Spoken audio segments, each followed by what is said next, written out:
The second reading today comes from the Gospel of Luke, chapter 7, verses 36 through 50, and I'll be reading from the Gaffney translation. Now one of the Pharisees asked Jesus to eat with him, and he went into the Pharisee's house and was seated. And suddenly, a woman who was in the city, known as a sinner, having learned Jesus was eating in the Pharisee's house, brought an alabaster jar of perfumed ointment. She stood behind him at his feet, weeping, and began with her tears to bathe his feet, and with the hairs of her head dried them. And she kissed his feet and anointed them with the oil. Now, when the Pharisee who had invited Jesus saw it, he said to himself, "If this man was ever a prophet, he would know who and what kind of woman this is who is touching him, that she is a sinner." Then Jesus replied to his thoughts and said to him, "Simon, I have something to say to you." "Teacher," he replied, "speak." "Two debtors had a certain moneylender. One owed 500 denarii, more than a year's earning, and the other 50, almost 2 months' earning. When they could not pay, the moneylender canceled both debts. Now, which one of them will love their creditor more?" Simon replied and said, "Well, I suppose the one for whom the moneylender forgave the greater debt." And Jesus said to him, "You have judged rightly." Then, turning toward the woman, Jesus said to Simon, "Do you see this woman? I entered your house. Water for my feet you gave not. But she with her tears has bathed my feet, and with her hair dried them. No kiss of peace did you give me, but from when I came in, she has not stopped kissing my feet. Oil for my head you did not prepare, but with perfumed ointment she has anointed my feet. That is why I say to you, forgiven are her sins, which are many. Thus she loves deeply. But the one to whom little is forgiven loves little." And Jesus said to her, "Your sins are forgiven." Then those who reclined at the table with him began to say amongst themselves, "Who is this who even forgives sins?" And Jesus said to the woman, "Your faith has saved you. Go in peace." The stories of God for the people of God. Thanks be to God. Let's begin with prayer.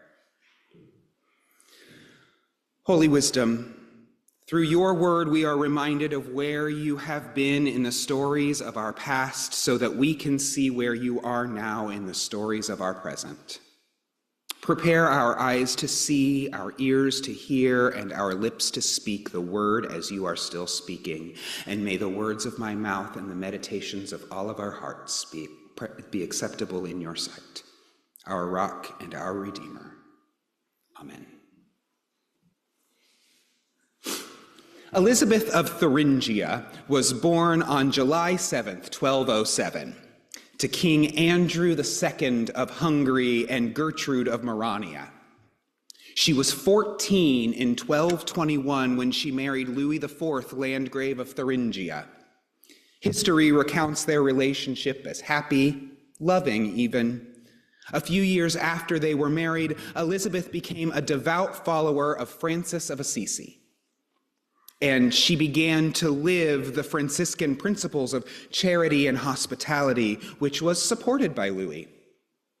When Louis was sent away to help respond to the effects of flooding, famine, and plague that were wreaking havoc in Thuringia, Elizabeth assumed control of the household affairs and quickly began distributing alms throughout all parts of their territory by giving away the expensive state robes and ornaments belonging to the estate.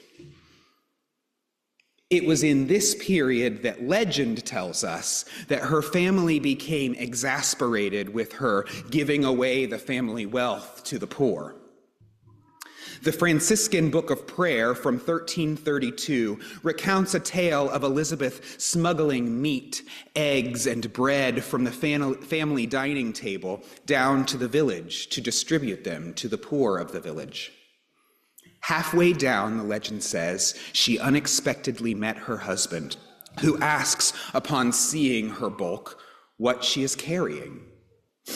Embarrassed and angry as she is, she simply opens her mantle, and instead of the evidence of her protest, out cascades freshly cut red and white roses in the dead of winter. As we go marching, marching in the beauty of the day, a million darkened kitchens, 1,000 mill-lofts gray, are touched with all the radiance that a sudden sun discloses. For the people hear us singing, bread and roses, bread and roses. It was in the fall of 1910 when the Chicago garment workers went on strike. 16 young women in the rapidly growing American garment industry were angry about the establishment of a biased bonus system that demanded high production rates while also cutting the piece rate by 1/4 cent. The strike grew rapidly and tremendously. By the end of the first week, 2,000 women had joined the effort. As the demonstrations continued to grow, factory inspector Helen Todd got involved, helping to organize events and demonstrations. She was also active in the Chicago Women's Club, which sought social reforms for better quality of life for everyone. Not least among these reforms was votes for women. Helen Todd and a group of 4 other women got the idea to organize a traveling campaign linking the message of the garment workers' strike to the larger call for the women's suffrage movement across Illinois. Singer Jenny Johnson would open the events with suffrage songs to set the mood. Then Reverend Kate Hughes would give a speech on the history of women's suffrage. Lawyer and Justice of the Peace Catherine McCulloch would give an accounting of the recent votes cast by the legislators of the represented districts.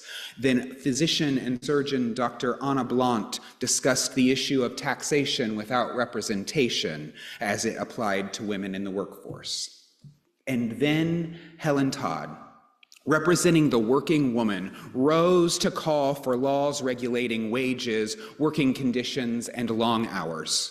Not at once, Todd says in her speech, as it was published in the American Magazine in September 1911. But woman is the mothering element in the world, and her vote will go toward helping forward the time when life's bread, which is home, shelter, and security, and the roses of life, music, education, nature, and books, shall be the heritage of every child that is born in the country, in the government of which she has a voice. Todd was invoking the moral motif of Saint Elizabeth of Hungary and the miracle of the roses to call for a respect, a dignity of life for the everyday person just struggling to get to tomorrow. Almost immediately, Bread for All and Roses Too was adopted by protesters as a rallying cry. James Oppenheimer's poem, inspired by the phrase, was published only a year after Todd first uttered it. And the political call to action, Bread for All and Roses Too, a life to live and a life worth living, dignity in the life that I lead, became a leading principle in the continued women's suffrage, women's labor, and general labor movements to this day. The Oppenheimer poem has been set to music several times, first in 1917. A second tune became a popular protest song during World War II, and most popularly in 1976, written by Mimi Farina and recorded by Judy Collins. As we go marching, marching, we battle to for men, for they are women's children, and we mother them again. Our lives shall not be sweated from birth until life closes. Hearts starve as well as bodies. Give us bread, but give us roses. In the gospel story that we heard today, we're confronted, as is so often the case, with the story we've been told and the story as it actually is. A woman, we're told that this is Mary Magdalene. It doesn't say that at all, but that's the story we've been led to believe. She's working in the world's oldest profession. That is not confirmed. It doesn't actually say that. It says she's a sinner. It probably means sex worker, but it doesn't say that. It also never actually confirms that she is a quote-unquote sinner. It says she's known as, thought to be, the word around town. This is gossip.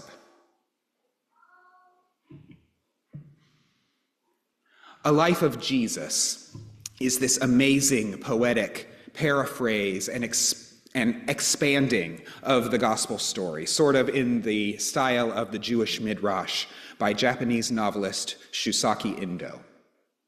He allows us to see this woman through the lens of God's love from the moment she's introduced. As Indo's telling goes, one of the Pharisees invited him to a meal with him.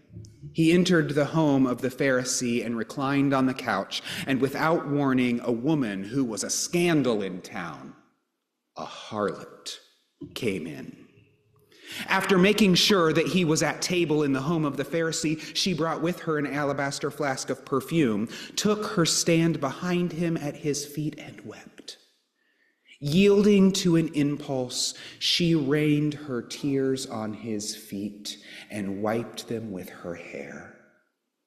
On reading this passage, this is still part of his telling. On reading this passage, we can close our eyes and envision the circumstances not explicitly recorded. Perhaps the harlot in the story was an impoverished girl in Magdala or some other place. She gave herself to a man to stay alive, and the man sneeringly gave her money in return. Because the house where Jesus was at table belonged to a Pharisee, when the woman entered, the servants likely tried to prevent her. She must have therefore shaken loose from the servants, stepped into the dining room, and walked straight toward Jesus, through the gauntlet of open-mouthed stares turning on her from everyone at the table. She spoke nothing. In silence, she looked intently on Jesus. Soon, the tears that formed in her eyes began to overflow. The tears alone bespoke the sorrow she knew. She rained her tears on his feet. The tears told Jesus everything. The tears were enough.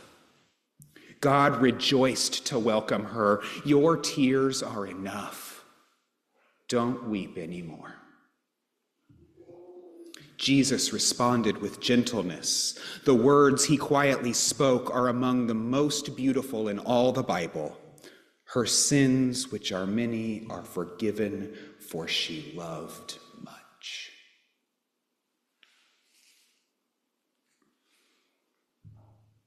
For she loved much.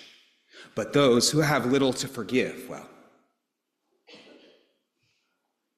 But this woman who has lived a life of survival, she loves much.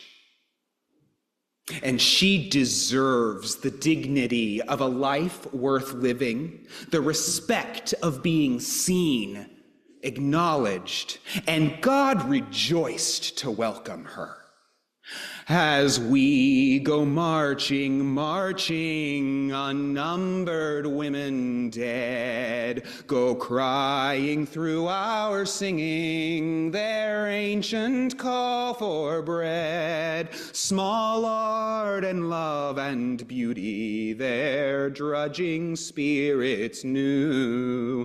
Yes, it is bread we fight for, but we fight for roses too. In 1984, coal miners across the United Kingdom went on a year-long strike in an attempt to prevent job losses and preserve wages and the dignity of life worth living. During this time, the government sequestered the funds of the National Union of Mine Workers in an effort to snuff out demonstration events by making donations from supporters of the strike sent to the union inaccessible. Instead, support groups were encouraged to partner with and directly support individual affected communities.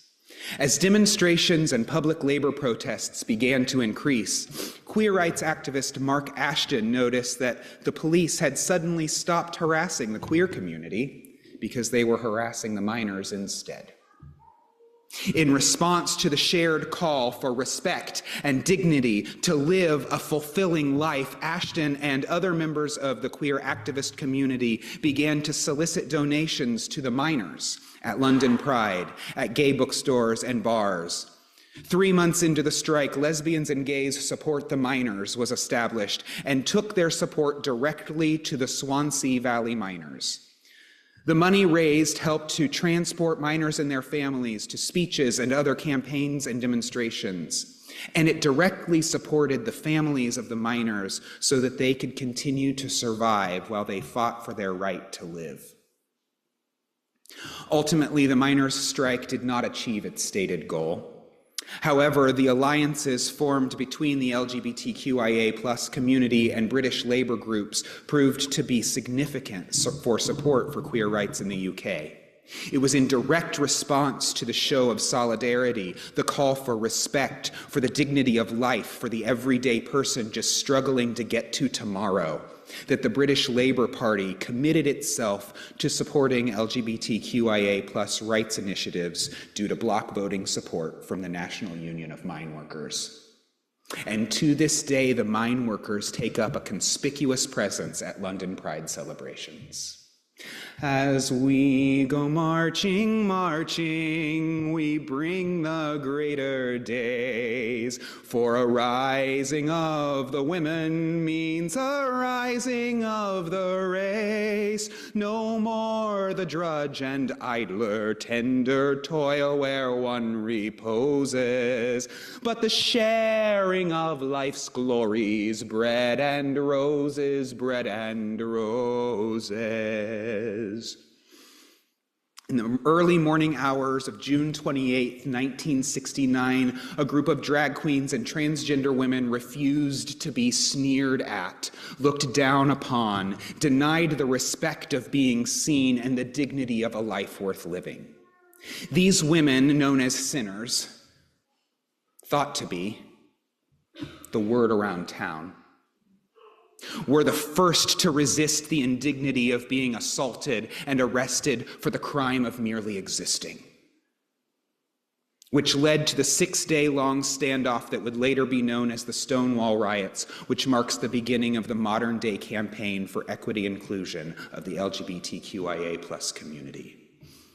On June 24, 2016, the National Parks Service declared the Stonewall Inn and the park that stands across the street from it a national monument, memorializing the struggle of the queer community, in particular the trans community, in achieving a welcoming place in society, the respect of being seen as a full member of society, the dignity of living a life, and God rejoiced to welcome them. Last Friday, hundreds of LGBTQIA+ protesters gathered outside that site after the Trump administration removed all references to the transgender persons who have been instrumental integral and inaugural to the wider welcome of the LGBTQIA plus people generally, for they have loved much. Their anger, our anger at the dismissal of an essential life, is echoed in the anger of the woman who shook loose the Pharisee's servant to weep at the feet of God. It is echoed in the anger of Elizabeth of Hungary at the inequality and suffering of everyday people just trying to get to tomorrow. It's echoed in the anger of the garment workers and the miners at their unfair wages and working conditions, and it's echoed in the anger of the first bottle broken outside the Stonewall Inn that summer night in 1969. And within that anger, God is there to remind us that every person's life is essential. Every person deserves to be seen and to live a life worth living. For those for whom much is forgiven, love deeply. And God rejoices to welcome you. Your tears are enough. Don't weep anymore. But the one to whom little is forgiven loves little. Our lives shall not be sweated from birth until life closes. Hearts starve as well as bodies. Give us bread, but give us roses. May it be so.